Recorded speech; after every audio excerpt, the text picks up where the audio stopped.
Hello, Miss Beautiful Beings. Welcome to Notes of Nara. My name is Naja Rashida, and may this message find you well and whole.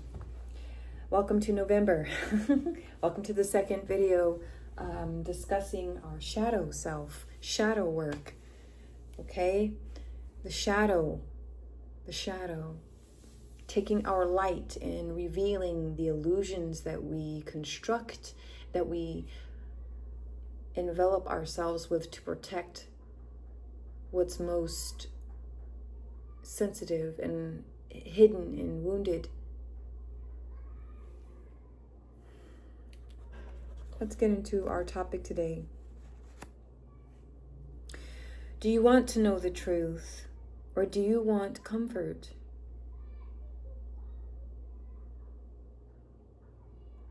Oof. Touchy.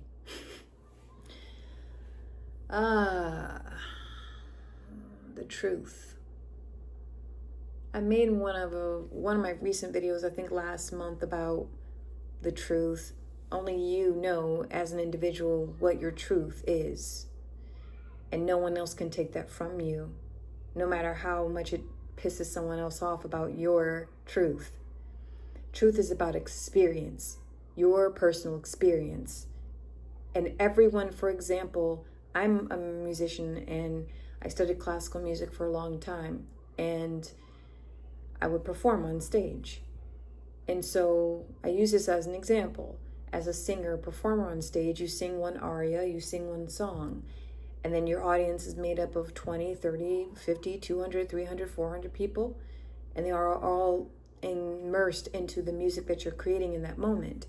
After the show, you go and you shake hands, people congratulate you, they tell you did a good job, they ask you questions about your future, how long you've been studying, all the good things. But one thing is very particular, it's very interesting.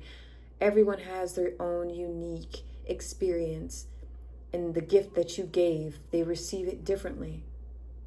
Others, are more experienced listeners, so they know what to listen for. And then others, another person could be taken aback by the power and the mastery, right? In their heart opens up. They know nothing about music theory. They know nothing about musical analysis and the classical music era and composers and all that. They know nothing of it, but then one thing they do know is that you made them feel something. And then another could go in and they're completely bored out of their mind and they sleep during your performance. We all interpret one experience very, very differently. So we have 9 billion souls on this planet experiencing life in 9 billion different ways. And that's barely scratching the surface of how deep this goes. And the systems that are in place are faulty because they cannot keep up with the growth and the evolution of what's taking place on this planet, in this realm, the earthly realm. For a time, the systems put in place worked for several ages, I would say. I'll have to do more research on calendars and the history of calendars, and I find that topic quite fascinating. Because there are ages, there are eras and ages. Just like if you think back during, dinosaurs, there are different eras and ages during their existence and the existence of this planet. So what era and what age are we in? Because I think we are definitely very comfortable. Things are way more convenient for us. We don't have to fight for fire. We can just turn on a switch and we have light. We can heat our food with ease. You don't want to drink water? Okay, you can turn on the tap. Are all of these things perfect? No. The water could be cleaner. The gas, electric, that can be more efficient and less harmful for the environment. We have clothes that are ready-made. We have machines that all we have to do is put in a key, turn it, and know how to operate that machine and go on about our day. Gas, oil to make those machines move comes with ease. Okay, it doesn't. I mean, there are people who go to war. they kill for the oil, right? So that we can drive our cars around. I would say we're in the age of convenience. And now we've created software that imitates the very likeness of humans. So, I mean, to the point where they're taking shit, it's creating change in the job market. I'll say that. I'm saying that quite nicely. Creating change in the job market. So yes, age of convenience. A shift, if you will. Very interesting time. So comfort. But when it comes to our internal world and our shadow work, you see, the shadow will wait. Your shadow will wait and wait and wait. Right? For example, you meet someone, you fall in love. You fall in the illusion of love. Because if you find yourself falling in love, that's not really love. Look, everyone has their own way of interpreting life experiences. I choose to expand in love. I stand firm in love. I'm grounded in love. To fall in it, you're falling into something else. That's not love.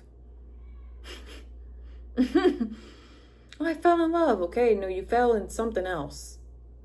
And it may feel love. I mean, you may feel elated when you're flying and you're floating, and then gravity, you feel the gravity of the situation as you fall, free fall, and splat. That's when the shadow erupts after a breakup. The shadow is finally saying, oh, okay, thank God, now you're available for me to actually teach you some hardcore truths. You're no longer hiding behind the comfort in the arms of another person. You are now having to face me. Hello, I'm your shadow. And oftentimes this realization, when you're sitting in a fetal position or on the floor curled up in a fetal position, crying to yourself because you were fired or you were dumped or you were discarded in some way. And so it's triggering all of these unhealed childhood wounds. And your shadow is like, hello, hey, hi. Are you ready to do some real work now? And you're like, what's that? Who is this? What is this? And so to comfort yourself again, then you find yet another thing that can fill in that void, that weird, and cover up, mute that voice that you just heard, that feeling, that uncomfortable truth that you're hearing inside yourself. So you find a new job, you find a new lover, you find a new hobby, you go out, and you numb, and you numb, and you numb. Do you really want the truth about yourself? Or do you just want to feel comfortable? Each time that you ignore the truth of your shadow, it gets stronger. It will wait. It will wait for you.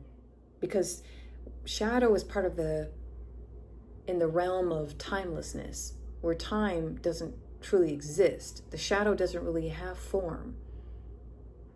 Although it can take form, it can morph into different things. It definitely can show up through our emotions.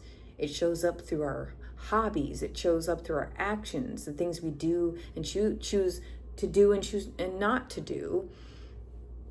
It shows up. It takes many different forms. So it's in the realm of formlessness, timelessness. So it can wait.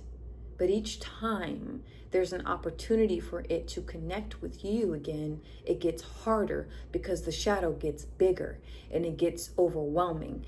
And some people don't make it out. They get consumed by it fully. And some people even take themselves out. Unfortunately. It's very, very sad. The shadow's too much. It's too much for them to handle. I'm a huge advocate for mental health, therapy. As a spiritualist, for sure, I don't poo-poo getting help. If you need help to address old trauma and childhood trauma or any kind of trauma, you need to get assistance and help. We're social beings. We need other people. And it's very interesting how through this new shift in the age, the digital age, there's this sense of being independent, being more independent, self-sufficient, and able to do everything on your own. That is a facade. You can't do everything on your own. If you are a business person or an entrepreneur of any kind, you need people. You need people to have a functional business, correct? AI can't buy product. AI can't buy food or clothing or objects or product that you're trying to sell. You need people for that. People need people. No people, no business. No business, no money. So, this whole craze of being the independent, I no. But then you have also the shadow self of the collective, I see, where it's this obsession with community. Everything is shared with everybody. Everybody knows everything about everybody. It's going to get to that point. Autonomy and mystery will be something that will, I feel like, intimidate people. They can't find you on social media. They can't find anything on you, then you become a threat. Probability, not concrete. That's just a theory.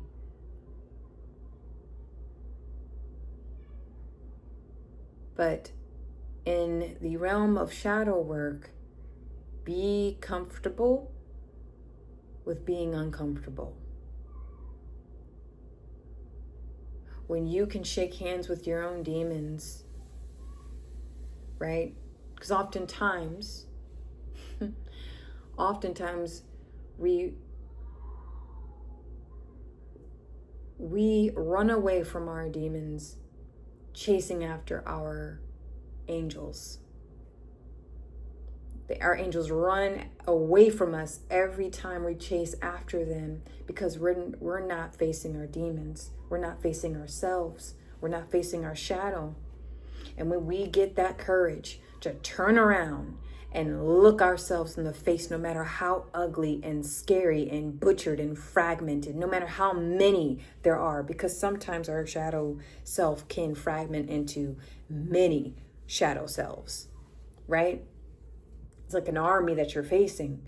But that moment when you turn around and you look that shadow in the face, your angel will be standing right behind you, ready to go to war.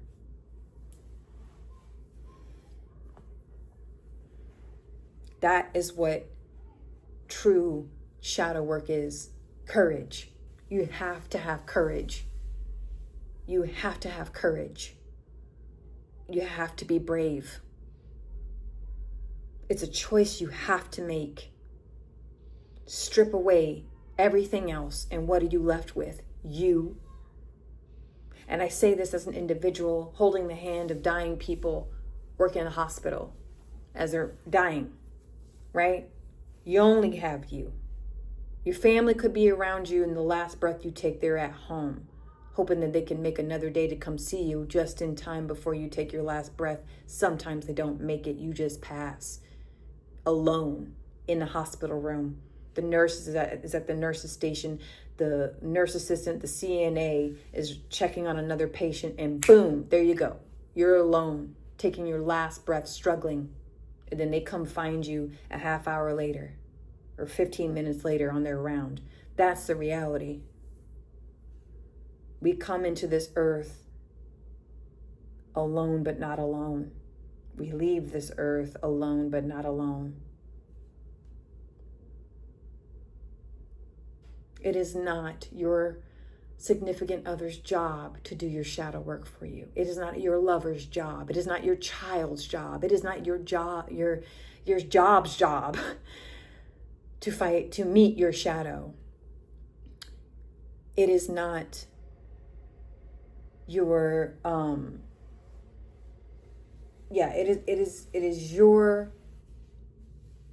it is your responsibility to face yourself.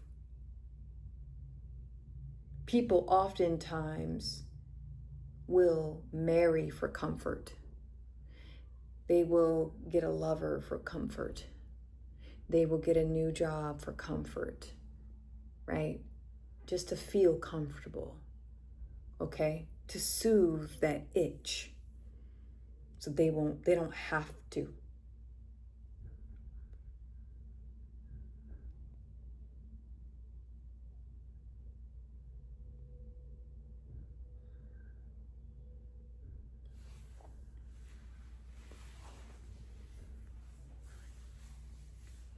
And I'm saying comfort according to shadow work because I want to be abundantly clear here before I end the video.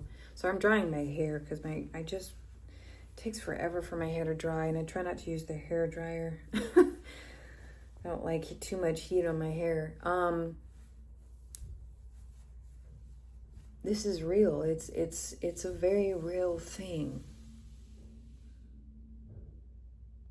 Sometimes truth is hard to swallow, but it must be swallowed.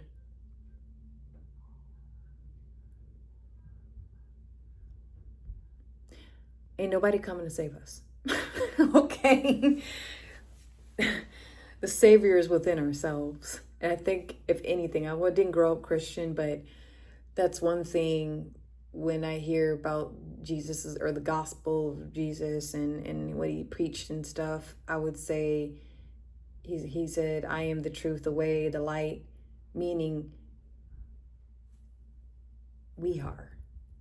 When he said I am, he really meant I am, not you, like not him being your savior. It is the savior is within you. You play that role. Oh, no, if I pray hard enough, then this God, this entity, or goddess, or God, that this entity is going to take all of my sins away, all of my shadow away. All I have to do is pray hard enough for it to just alleviate. No. It may give you temporary solace to do that, but it is literally your choice to allow just listening to your shadow. Listen to what it has to say. Know what the voice of your shadow is. Because sometimes people, spiritually lazy people, will often project their shadow onto you, and then you end up doing their shadow work for them. And you're just like, why am I waking up with it? What? It's like when you do enough energy work on yourself, and recently I've had to deal with that. I'm like, I'm waking up like, this isn't me. This isn't my frequency. I know my lows and I know my highs. Something's off. So you sit with it. You process. Allow it to speak. Don't identify with it. Be the ultimate observer during meditation or during shadow work. Writing is one of the best things anyone could ever do. I'm trying to teach my students how to write in cursive because they've taken that out of the classroom now. So I try to implement that. But yes, so may this message find you well and whole. It's getting dark out and I'm losing light. Darn. It's okay. Well, thank you so much, and take care, everyone.